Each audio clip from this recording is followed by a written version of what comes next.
My name's Matt Wilder. I'm a freelance journalist based in Washington, D.C. At the moment, I'm trying to find a good story. I have a 6 o'clock deadline, but nothing's going on. I know. I'll see what topics are trending on Twitter. Today, we live in the era of new media. People can access the news at any time, from any place, on all kinds of digital devices. The internet and social media sites, such as Twitter and Facebook, allow these news consumers to become news producers. If you want to be a journalist, all you have to do is post an article online, and it can be read instantly by anyone, anywhere in the world. Journalism has changed a lot during the first days of the newspaper, and most of these changes have been driven by technology. There's no better place to discover this than Washington, D.C., home of the Newseum. There are over 30,000 newspapers here, covering over 500 years of news. This is the Boston Newsletter, thought to be the first continuously published newspaper in North America. This edition, from 1718, reports on the sensational killing of Edward Teach, better known as Blackbeard, believed to be one of the most dangerous pirates at the time. Reporting in the early days of journalism must have been very difficult. Journalists would ride their horses to the nearest town that had a printing press.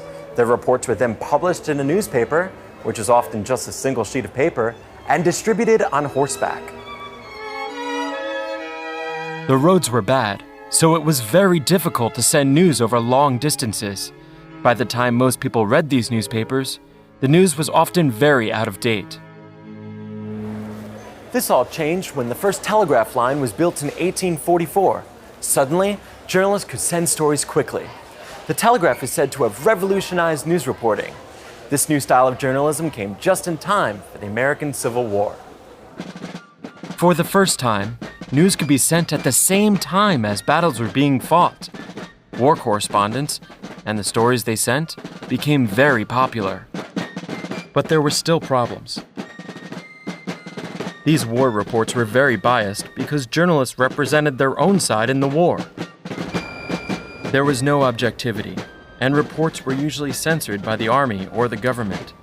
So stories were often inaccurate, and sometimes completely wrong.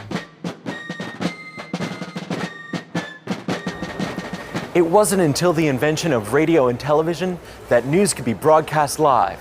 This completely transformed news and created the age of the mass media, where news could be communicated to a huge audience. Throughout the 20th century, demand for news stories increased, and news technology continued to advance. By the end of the century, there were hundreds of cable TV channels, lots of 24-hour news channels, and the internet had been invented. Suddenly, we were in the information age. This is the HP New Media Gallery. It shows the news as it is today. Visitors to this exhibit are placed right at the center of the digital news revolution. They are instantly connected to the day's news by live Twitter feeds, showing the day's trending news stories. They can also check out major news stories which were first reported on social media. These pictures of a plane landing on New York's Hudson River were taken on a smartphone and uploaded to Twitter seconds after the incident had occurred. Speaking of smartphones, fantastic.